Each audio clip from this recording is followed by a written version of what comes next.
All right, good morning to you. Thank you so much for making time for Lookuptv, the morning drift. Today, the 8th of December. We're just edging closer to the middle of the month and, 25th, then at the end of the month, then we celebrate New Year. I hope you're having a wonderful December. This is the morning drift. Thank you so much once again for making time and joining us here on the program to make sure that we bring you up to date with everything that is making headlines across the country. We'll be looking at the newspapers, what is trending on Twitter.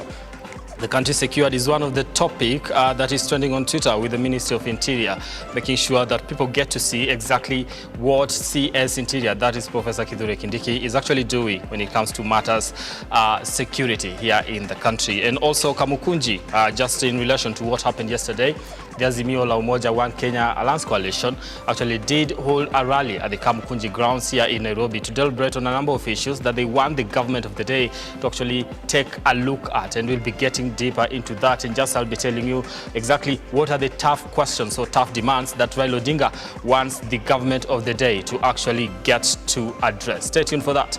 My name is Brian Amwai. Engage us on our socials. That is at Amwai Brian on Twitter, at Lookuptv. The hashtag this morning is The Morning Drift.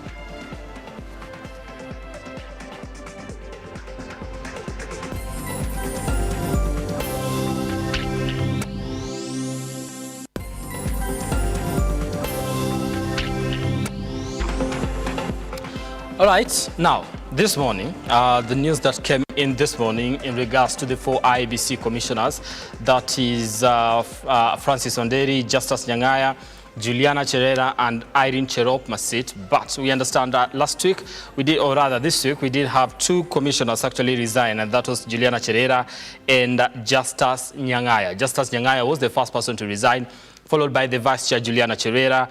And now this morning, news coming in this morning is that Francis Onderi has actually tendered in his resignation as a commissioner of the IEBC, leaving Irene Masit there. Now, he did write a letter to the president yesterday night, and it has been confirmed that he has actually resigned from the Independent Electoral and Boundaries Commission. We'll be getting into that, and I'll be telling you exactly what that particular letter to the president is talking about and what he actually did say in that particular letter, the reasons for his resignation just days before they actually get to face the tribunal that was formed by President William Ruto to actually look into the 4 petitions that were filed for their ouster. All right, let's get into the newspapers. I want to take a look at the Standard and some of the topics or other stories that are being given headlines here on the Standard.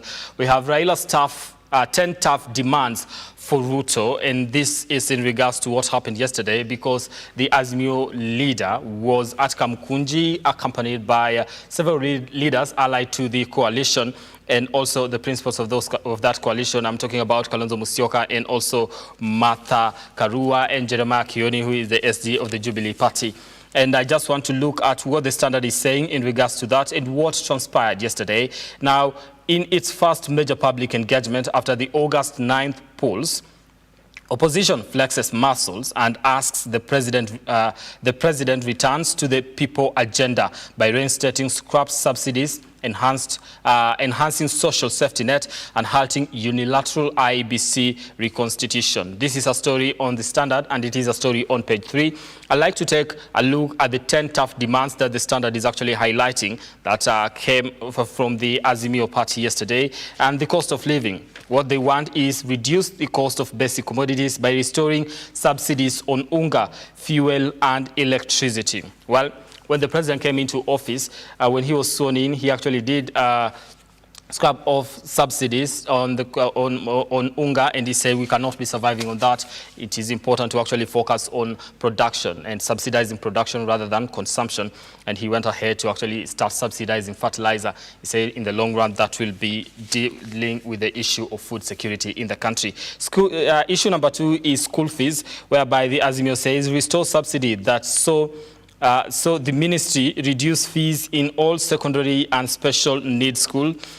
Another thing they want is Pesa ya Wazee, enhanced social safety net, cash transfer to the elderly and Linda Mama, which is the maternity program, and roadside declarations. Now, institute discipline and order in government ranks for clarity and critical policy issues. This comes as a result of different government officials actually making declarations when they are launching a particular program or just addressing the press that have not been confirmed, and bringing about a little bit of confusion on who exactly is supposed to be making certain declarations and whose mandate is it in regards to whatever is being made. We saw a little bit of a tiff between the agricultural sector that is led by one of the ministers, and also the CS Trade and the CS Agriculture getting into a tiff in regards to who is supposed to be making declarations when it comes to matters importation of maize into the country rather.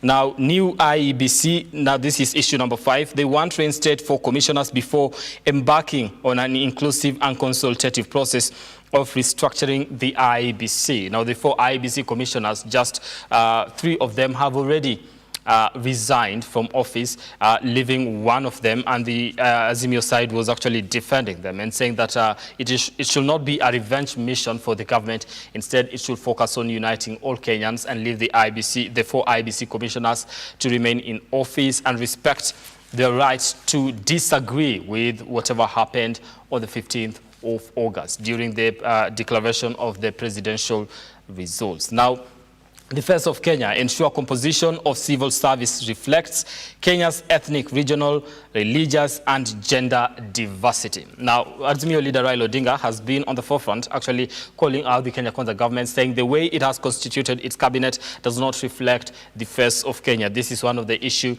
that he wants the president to actually look at. Now, restore Kazi Mtaani program while pursuing other options such as affordable housing, jobs.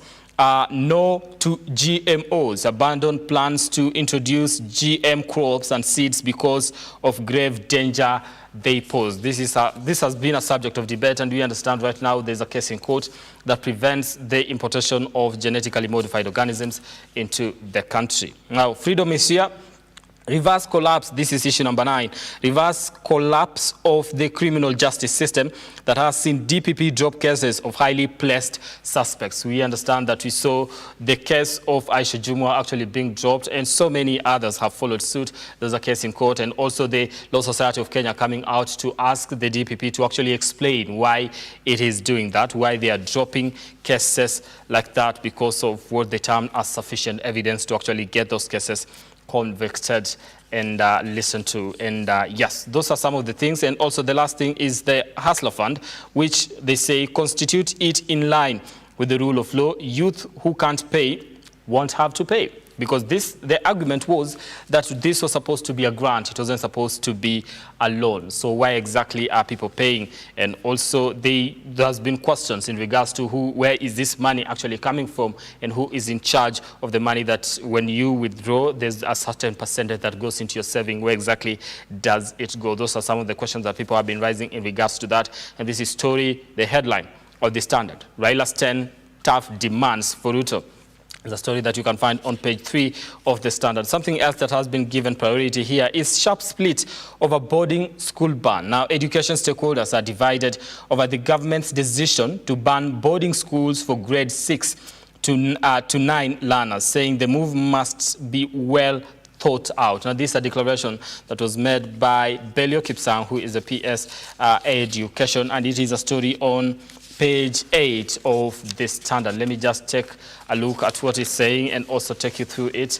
Now, this is the thing. Stakeholders in the education sector are split over the government's move to ban boarding school for grade 1 to 9 learners. Principal Secretary for Basic Education, Dr. Belio Kipsang, while addressing the Kenya Primary School Head Teachers Association conference in Mombasa on Tuesday, expressed the desire by the government to bring down the cost of learning by doing away with boarding schools for the classes. This is a story on page 8 of the Standard. You can take a look at that, which has brought about quite a debate in regards to why it should be banned, and some people saying they are not going to actually allow it. With parents say, some of us do choose, these parents who say some of us choose to take our kids to boarding schools because most of the time we are not around. Some work in different places, and boarding schools kind of safe for them to actually be there. And yeah, so a lot of people are actually divided when it comes to this particular issue. Now, Ruto breaks ground for 30 billion railway city mega project. This is a story on page 7. Let me just take a look at it. And it says, works on the 30 billion Nairobi railway city has finally begun. Yesterday, President William Ruto officiated the groundbreaking at the Nairobi Central Station, where he said the project was a milestone for the country's economic agenda. Now, the project, funded by the United Kingdom government, seeks to transform the city's transport sector by enhancing railway transport to decongest the central business district. This is just one of the reasons or issues of, or rather, measures put in place to actually get to decongest the city. Now, that is the CBD, and it is a project that was launched yesterday by the president. Something else, well, in terms of matters, let me just take another story here. KNH family row may be to blame for baby's death. Now, we remember baby Travis, who died at the Kenyatta National Hospital after a fork djembe was actually stuck in his skull, and he was taken there, and the family accused the family actually did accuse the hospital of negligence and actually delay that led to the baby's death. And this is something that has a case that has actually been at the Senate when they were taking to listen to both sides of the divide. That is the family and also the Kenyatta National Hospital. Now, the Kenyatta National Hospital says now this could actually be the family's mistake, and the baby Travis could actually be a victim of domestic violence, whereby probably the parents were fighting and it ended into that. The mother did say that the moment Kenyatta National Hospital actually says that the moment they gave the announcement to the mother that the baby had died, she did say, "My husband has killed my son." That is the thing, and that is the basis of their argument, that it was not an accident, as it had earlier been put. Now, the Daily Nation here, let me just take a look at what the Daily Nation is saying here and what is their biggest topic. Now, we are talking about MPs in a fix over opposition office. Now, dilemma. Now, President William Ruto's Kenya Kwanza Alliance is facing a big headache to avoid a costly referendum in its bid to create a powerful office for Azimio la Umoja One Kenya Coalition Party leader Raila Odinga. This is a story on page 4. Let me just take a look at it and tell you exactly what it is. Now, according to legal experts, the creation of the office of the leader of opposition, as currently proposed, is set to affect the structure of the executive and composition of parliament, both protected clauses in the constitution and that demand that any amendment should be approved by the people in a popular referendum. Now, it touches on the sovereignty of Kenyans and affects how parliament operates. These are the 2 of the 10 areas that call for determination through a referendum. Now, that is something that is actually happening there in regards to wanting to form an office for the opposition leader so that he can actually get to do his work properly, quote unquote. And we remember that Mudama, that is a member of the UDA party, actually did call for the same and saying that the opposition should actually be funded in order for it to actually conduct itself and do the oversight role that, supposed to do when it comes to matters checking government. Okay. Now, something else that is making headlines, and this is different from what was on the standard. Now here, KNUT, and that is NAT rather, backs a ban on boarding primary school.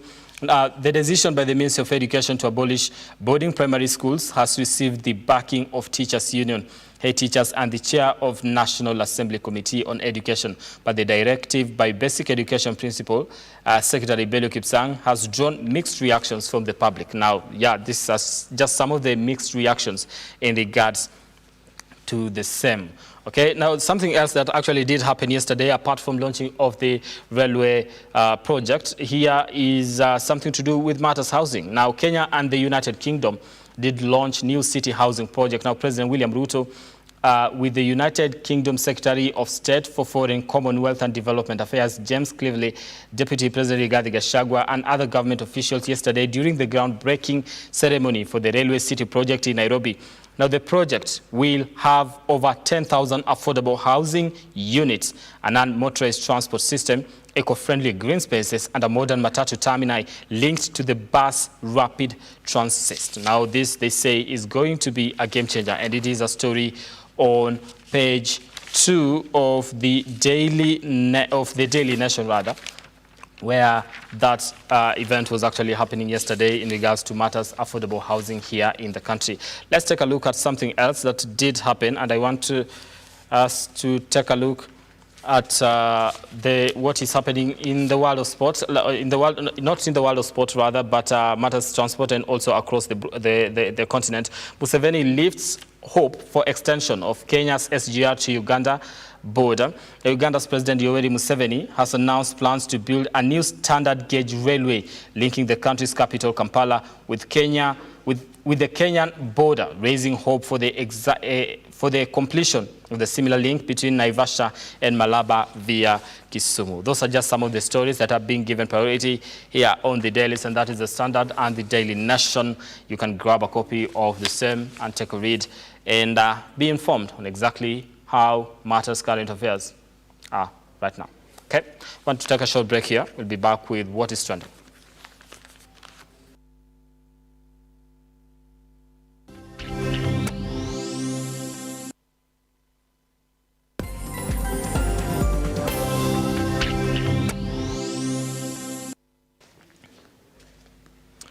Okay, thank you for staying with us here on the Morning Drift. Let's take a look at what is trending today. And I believe we are going to start with, let me just take a look at what is trending right now. And in regards to the breaking news that we actually did announce earlier, that is in regards to the 4 IEBC commissioners. I'm talking about Francis Wanderi, Justus Nyang'aya, Juliana Cherera, Juliana Cherera and Irene Cherop Masit. Now, 3 of those commissioners have already resigned. We started with Justus Nyang'aya, then followed by the vice chairperson, that is Juliana Cherera. Now, Francis Wanderi, IBC Commissioner Francis Wanderi resigns, becoming the 3rd to quit after Juliana Cherera and Justus Nyang'aya, as tribunal prepares to probe them over alleged violation of the Constitution. And that is a story that is making headlines of breaking this morning in regards to that, as we await what the tribunal is going actually to say. All right, we also want to take something else that is trending, and I believe it is on your screen right now. Well, I can't really see that far. Let me just move closer.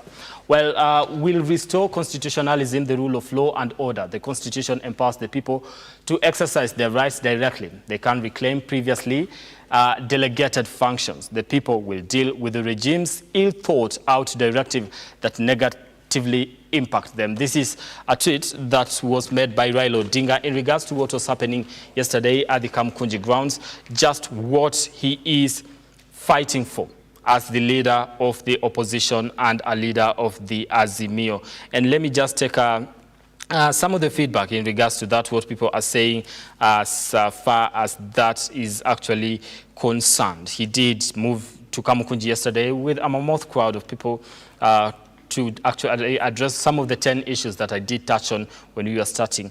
And they say, I pity those people. Imagine someone who has not gone to work, doesn't have food, a place to stay, and they go to the streets to actually demonstrate. I elected, Nixon Odete says, I elected Raila Odinga in the last election, but this small cloud of followers who at the end never votes always deceives him. The majority of voters from Mount Kenya are busy with their businesses. I came to agree with Ruto, was legally elected and moved on to Patene 2027, siasa tulimaliza. And this is also something that has to do with what President William Ruto did say yesterday, that we are done with politics. Let's focus on working for the people. And somebody, Lewis Mukole, here on Twitter, in reply to that particular tweet, says, well, it was Raila Moi, Arap Moi versus Raila, Moi versus Raila, Moi versus Raila, Moi versus Raila, Moi versus Raila, then Kibaki versus Raila, Kibaki and Raila, Uhuru, Raila, now it's Ruto and Raila Odinga. Today, you've set a new law asking Kenyans not to pay their loan. That's both pathetic and anti-development. And sad to see Martha Karua, Alonzo and other people supporting such a stance. I now agree the kingdom of poverty has grown, has really grown. This is Robert Ogugu, just disagreeing with what was happening yesterday. Now something, Japheth Muroko, here to some extent agreeing with Raila Odinga. Ndio baba wa Kenya hawatalipa illegal hustler loan, water, hospital bills in public health facilities, electricity, school fees, na GMO hatutaki.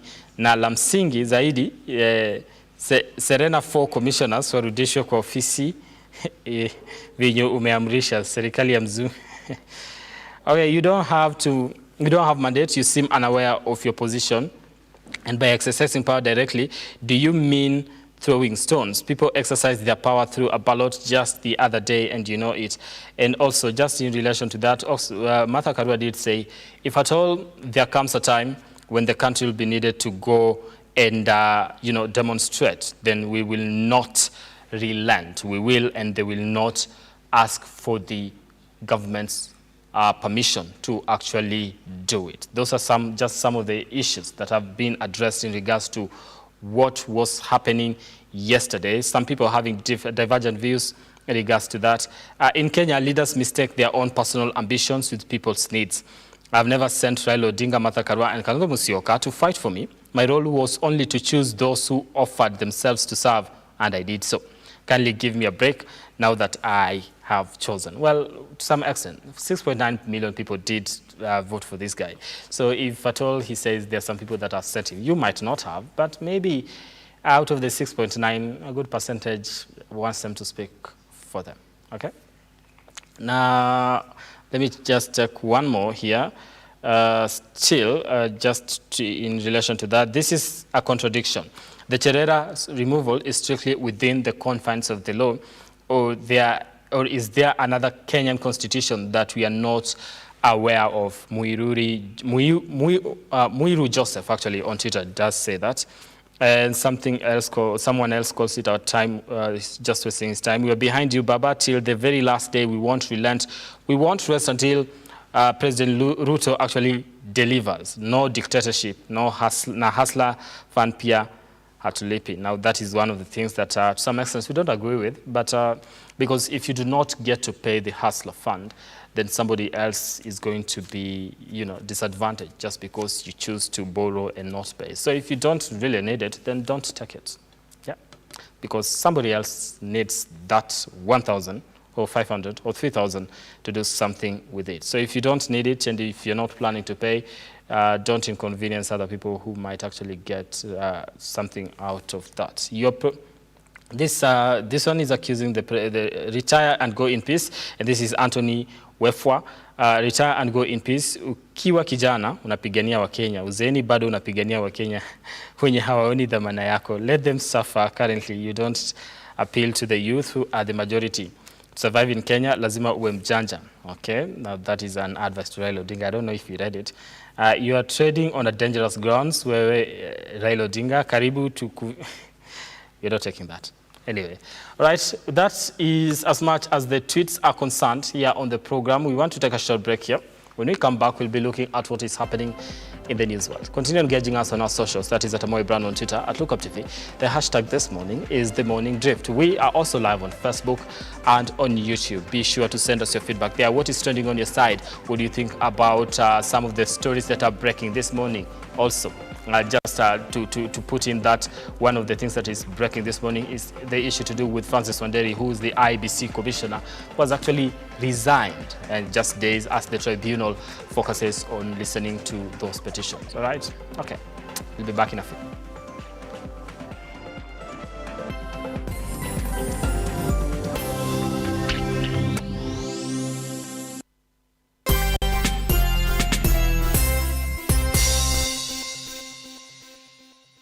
Vera Beauty and Fashion College is focused on being the leading technical and vocational training institute in the region.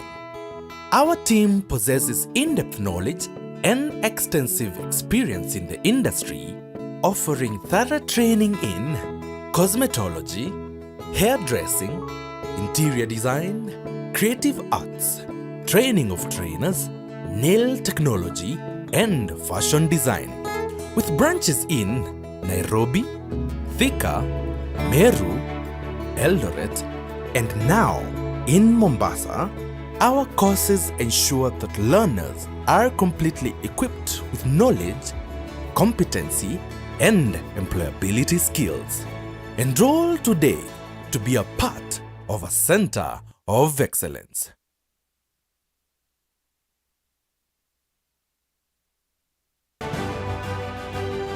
I'm also happy, Governor, that you are bringing into the regulation space our online betting companies. Because we also want them to pay taxes. At the moment, they are operating in a space that is opaque.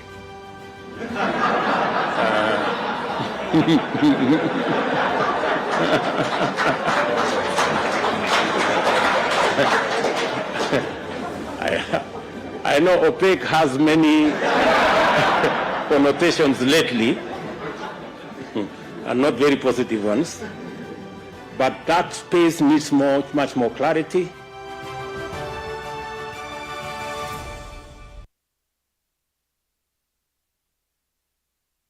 So mimi nilikuwa mmoja wa timu kubwa ya Arsenal na ngojea mazao yake. Na bila shaka mpenzi mtazamaji, ni awamu nyingine tena ya bunge la mwenyeji ambapo tunasikia tu maoni ya wenyeji hasa wananchi wa kawaida.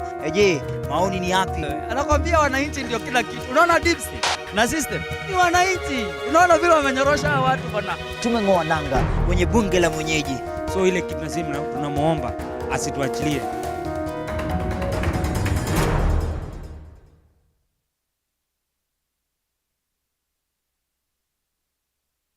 Ni wakati wa mkutano. Jioni kwenye kamati ya kijiji. Hadithi hii ilianza mwaka 1991. Vipi kuhusu ngano kwa shamba langu kauka? Haina haja. Tutakupa kwa chapi tukapuje.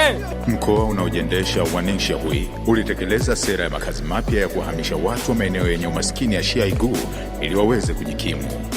Ninatumaini sana kwamba siku moja jangwa hapa litakuwa kijani kibichi na mji wetu wa Mining utakuwa na miundombinu kamili.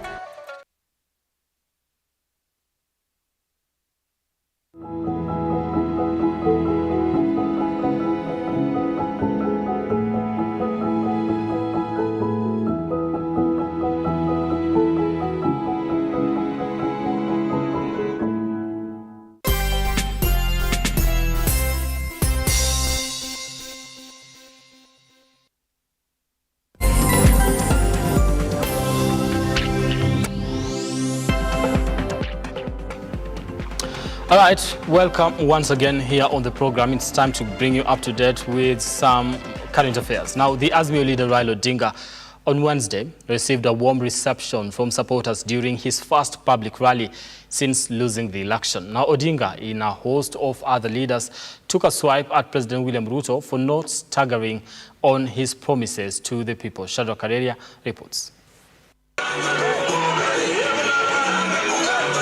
Slowly by slowly, the Azimio One Kenya supporters began arriving at Kamukunji grounds ahead of their party leader Raila Odinga. Though the turnout was low compared to his other political meetings, the environment provided the Azimio politician with an opportunity to air their grievances. Raila Odinga assured to stand with the four embattled IEBC commissioners, stating that they stood with the truth by disputing the outcome of presidential result in the last election. Hawa ma commissioners wanne tunataka mpaka warudishwe pale wako. Warudishwe pale. Alipo na Ruto mpaka azuiliwe kuteua tume nyingine ya uchaguzi ambayo ni yake ni kama kargosi yake. Kama amefanya namna hiyo kutakuwa kuna uchaguzi katika taifa letu. Tuelewane vizuri? President William Ruto and his deputy Rigathi Gachagua found themselves in the receiving end, with the Azimio politicians accusing them of failing to live to their campaign promises. Mahakama sasa imekuwa ni karagosi ya executive. The judiciary is captive to the executive. Tuelewana vizuri? Tuelewana vizuri? Nimeona kila mara kwa mara rais anakwenda kwa kule kwa mahakama, mtawapata nyinyi pesa, mtajenga makoti na kadhalika. The politicians punched holes on President William Ruto's Asla Fund, asking their supporters not to adhere to the loans, terms and conditions. Baada ya siku 100 tuliambiwa bei ya unga itakuwa shilingi 70, imekuwa haijakuwa. Tuliambiwa katika simu yako hautanunua airtime, imekuwa haijakuwa. Tuliambiwa wifi itakuwa bure, imekuwa haijakuwa. Tuliambiwa Hustler Fund itakuwa ya bure, imekuwa haijakuwa.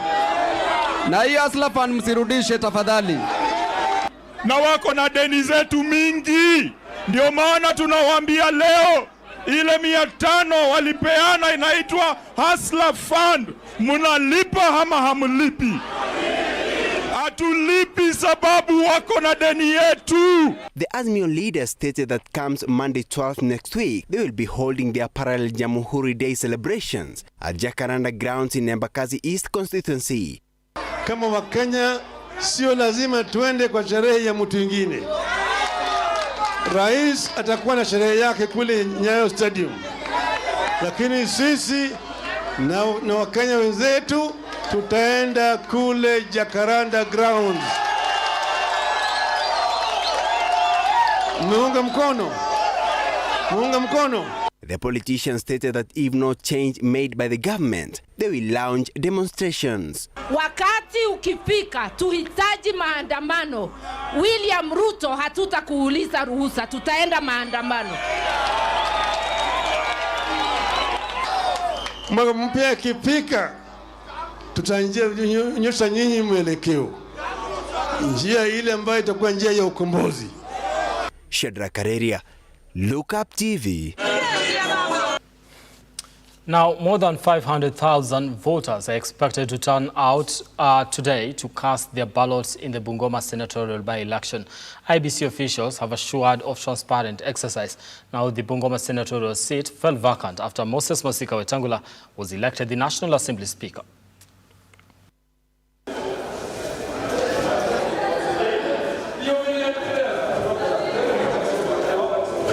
We are arranging the ballot papers so that the presiding officers and the deputy presiding officers can come and pick them and go to the polling stations.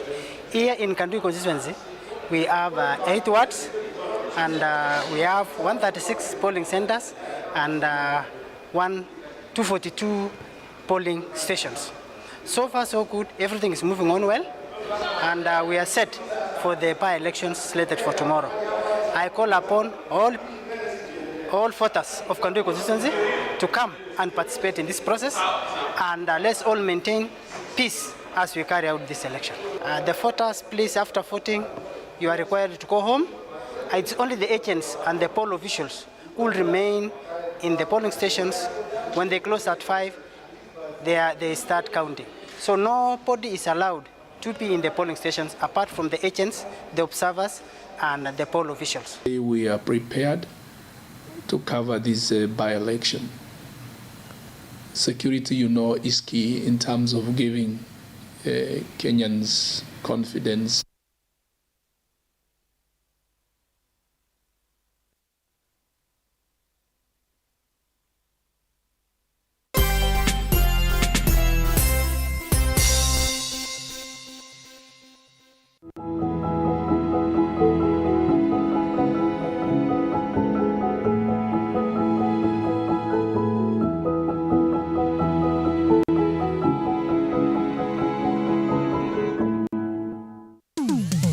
Hapa kazi tu inaendelea kuwasaka na kuwatambua wale ambao wanafanya kazi extraordinary na zile kazi za kujituma.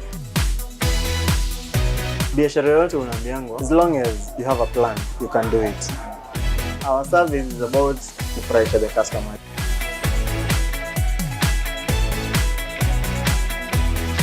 Mpenzi mtazamaji, hii ni hapa kazi tu.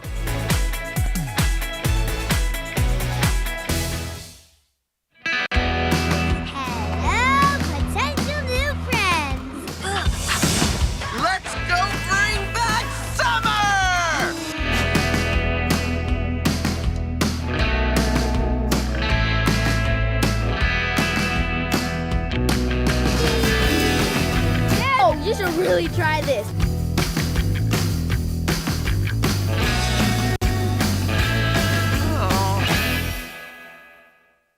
So mimi nilikuwa mmoja wa timu kubwa ya Hustler na ngojea mazao yake. Na bila shaka mpenzi mtazamaji, ni awamu nyingine tena ya bunge la mwenyeji ambapo tunasikia tu maoni ya wenyeji hasa wananchi wa kawaida. Je, maoni ni yapi? Anakwambia wananchi ndio kila kitu. Unaona Dipsy? na system ni wananchi. Unaona vile wamenyorosha watu bwana. Tumeng'oa nanga kwenye bunge la mwenyeji. So ile kitu tunamuomba asituachilie.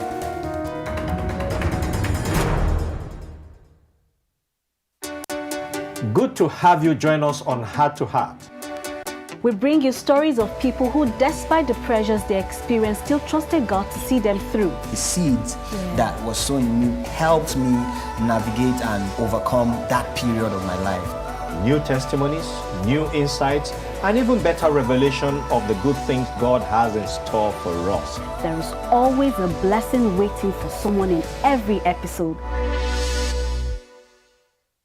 Ni wakati wa mkutano. Jioni kwenye kamati ya kijiji. Hadithi hii ilianza mwaka 1991. Vipi kuhusu ngano kwa shamba langu kauka? Haina haja. Tutakupa kwa chapi ya tukafuje. Mkoa unaojiendesha wanisha hui ulitekeleza sera ya makazi mapya ya kuhamisha watu wa maeneo yenye umaskini ya Shiaigu ili waweze kujikimu.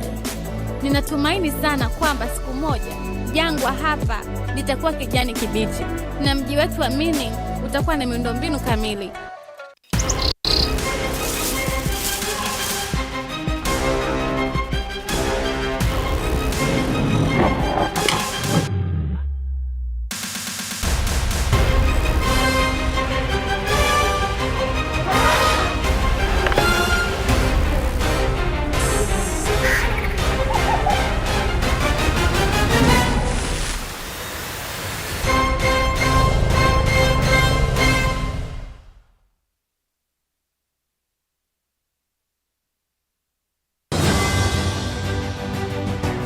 Let us, when you have order, freedom is the ability to be free within a domain. Unaelewa? Freedom haimaanishi you do anything. And the example, samaki inaweza sema iko free, itoke kwa maji ikuje kwa beach, itakufa. But the fish can swim from Mombasa to Japan if it wants to, within the water. So we must operate within a domain and with the rules.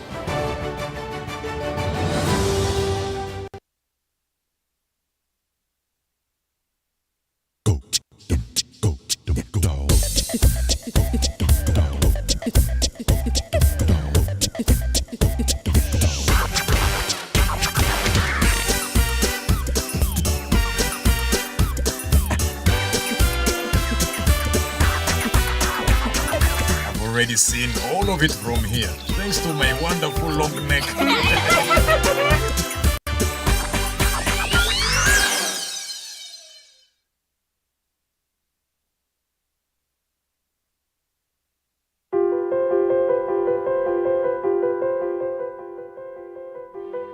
When things go wrong, as they sometimes will, and when the road you're trudging seems all uphill, when funds are low and the debts are high, and you want to smile, but you have to sigh. When care is pressing you down a bit, rest if you must, but don't you quit. Life is queer with its twists and turns, as every one of us sometimes learns, and many a failure turns about when he might have won if he'd stuck it out. Don't give up though the pace seems slow. You may succeed with another blow. Often the goal is nearer than it seems to a faint and faltering man. Often the struggler has given up when he might have captured the victor's cup. And he learned too late, when the night slipped down, how close he was to the golden crown. Success is failure turned inside out, the silver tint of the clouds of doubt. And you never can tell how close you are. It may be near when it seems afar. So stick to the fight when your hardest hit. It's when things seem worse that you mustn't quit.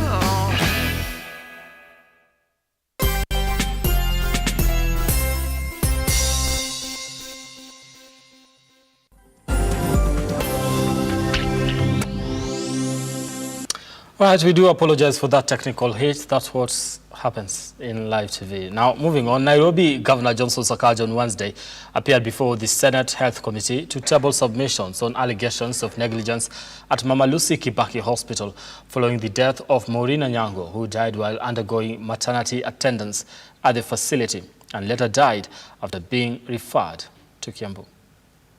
Mama Lucy Kibaki Hospital has been at the center of alleged negligence of patients leading to their death, with among the latest cases being that of Maureen Anyango, a 28-year-old who succumbed to post-maternity complications after undergoing a CS procedure leading to the delivery of twins. In the Senate Health Committee meeting held at the Parliament buildings, Nairobi County Governor Johnson Sakaja, alongside Mama Lucy health officials directly involved in the case of Maureen and those of Kiambu Level 5 Hospital, today tabled a report on their version of circumstances that led to her death. In the case of Maureen Anyango, the preliminary autopsy findings were raised intracranial pressure, pulmonary edema, and anemia. In the background of preeclampsia and postpartum hemorrhage, pending toxicology and histology findings, of which we are still waiting for the toxicology and the histological findings.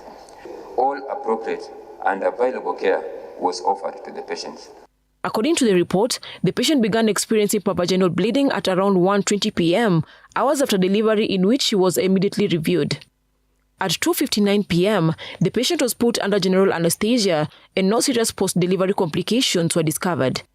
At 3:10 p.m., efforts to reverse the patient from anesthesia failed, hence the patient was maintained on mechanical ventilation. At 5 p.m. upon consultation, the decision for the critical care of the patient was made and a call made to Kenyatta National Hospital, but there was no ICU. Kenyatta University Teaching Research and Referral Hospital was contacted and gave a quotation of 200,000 shillings deposit, an amount that could not be afforded by the family to Maureen Anyango. Kiambu Level 5 Hospital served as an alternative solution, but at the same time, it was the onset of Maureen's journey to the grave. They arrived at what time in Kiambu? Just a few minutes after midnight, around 12:10. Yeah, 12:20. The records from Kiambu indicate 1 a.m. So let me clarify on that. You know, when you arrive in the hospital, you doesn't arrive at the gate, then you just hand over to anybody. Budgeted for how many computers? In this budget for all the facilities to have the computers and the biometric to be used. There's much more. And I look forward for you getting that report from us in terms of what we're doing, and you hold us to account. The state of healthcare in Nairobi has been really wanting for years, for decades even. And a lot changed. The group from Mama Lucy Kibaki Hospital said the mother lost her life because of lack of coordinated referral system in the county, a matter that is yet to gain clarity. Nairobi County Governor now wants the committee to give Mama Lucy Hospital more time to go back to the drawing board before settling for decisions that might render the hospital unreliable. The matter now stops to the committee as it works around the clock to end such incidences. Maureen Anyango is just one among the many who have fallen victim of alleged negligence by Mama Lucy Kibaki Hospital. The committee is committed on cracking a whip to get at the bottom of it all, including recommendations for a temporary closure of the facility. But the question that begs for answers is, will the efforts stop at salvaging the situation to stop further death from taking place? Cecilia Lubanga, Lookuptv at the Mama Lucy Hospital, Nairobi. All right, now that is Cecilia Lubanga bringing us that story from the about Mama Lucy and what transpired at the Senate. Now, President William Ruto on Wednesday presided over the swearing-in of 20 judges of the High Court at State House, Nairobi. The event saw the High Court judges take the oath of office, promising to dispense justice without fear or favor.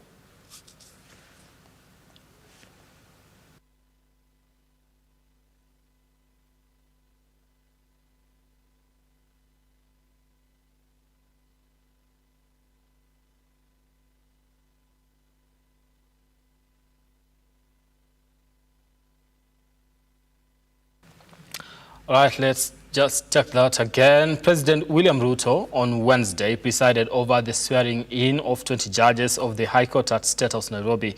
Now, the event saw High Court judges take the oath of office, promising to dispense justice without fear or favor.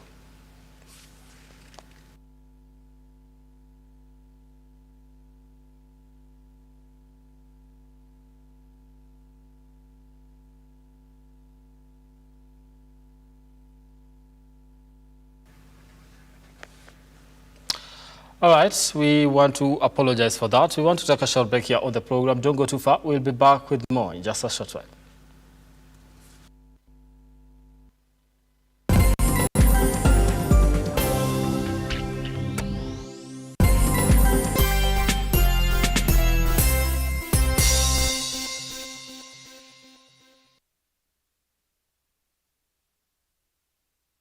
So mimi nilikuwa mmoja wa timu kubwa ya Arsenal na gojea mazao yake. Naam, bila shaka mpenzi mtazamaji, ni awamu nyingine tena ya bunge la mwenyeji ambapo tunasikia tu maoni ya wenyeji hasa wananchi wa kawaida. Je, maoni ni yapi? Anakwambia wananchi ndio kila kitu. Unaona deep state na system ni wananchi. Unaona vile wamenyorosha watu bwana. Tumeng'oa nanga kwenye bunge la mwenyeji. So ile kitu tunamuomba asituachilie.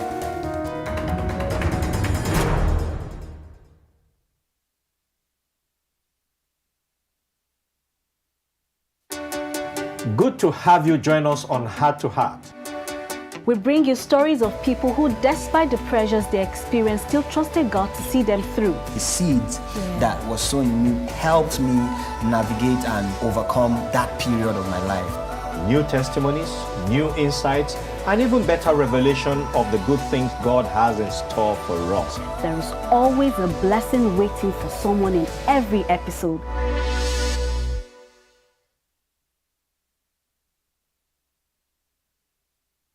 Ni wakati wa mkutano. Jioni kwenye kamati ya kijiji. Hadithi hii ilianza mwaka 1991. Vipi kuhusu ngano kwa shamba langu kauka? Haina haja. Tutakupa kwa chapia tukapuje. Mkoa unaojiendesha wa Ninshahui ulitekeleza sera ya makazi mapya ya kuhamisha watu wa maeneo yenye umaskini ya Shiaigu ili waweze kujikimu. Ninatumaini sana kwamba siku moja jangwa hapa litakuwa kijani kibichi na mji wetu wa Mining utakuwa na miundombinu kamili.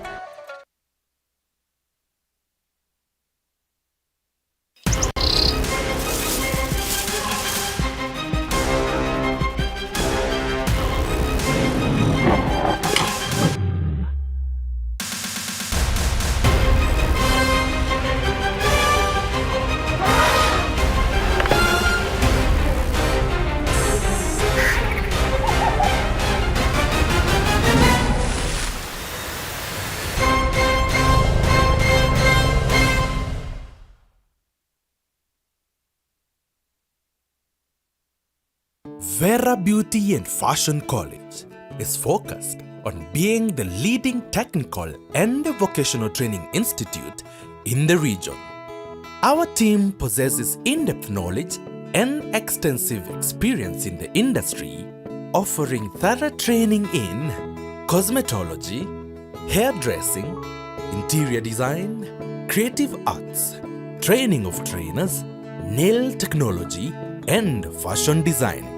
With branches in Nairobi, Thika, Meru, Eldoret, and now in Mombasa, our courses ensure that learners are completely equipped with knowledge, competency, and employability skills.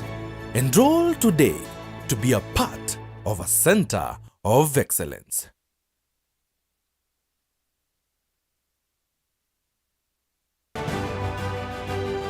I'm also happy, Governor, that you are bringing into the regulation space our online betting companies. Because we also want them to pay taxes. At the moment, they are operating in a space that is opaque.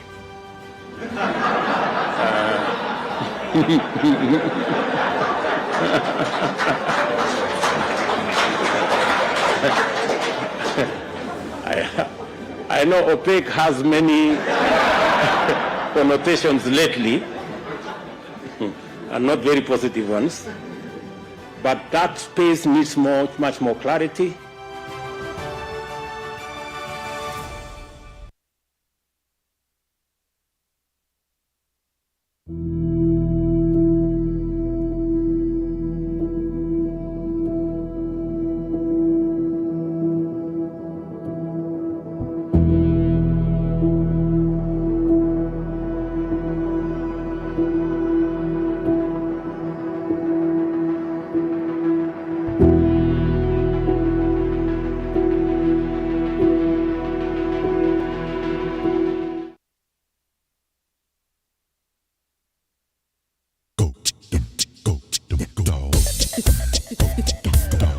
Already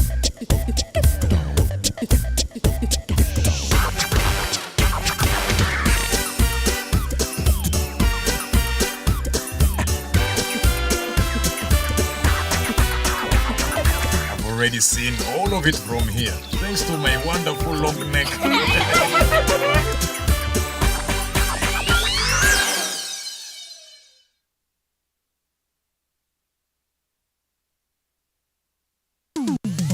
Hapa kazi tu inaendelea kuwasaka na kuwatambua wale ambao wanafanya kazi extraordinary na zile kazi za kujituma.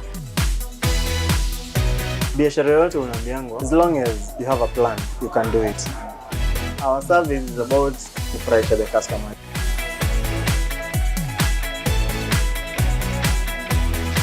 Mpenzi mtazamaji, hii ni hapa kazi tu.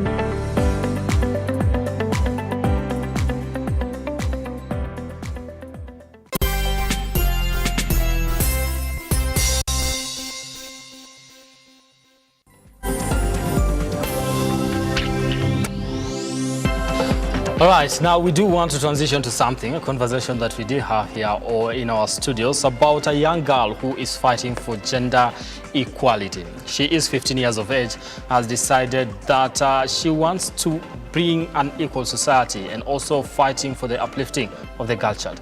Let's cross over to this particular conversation.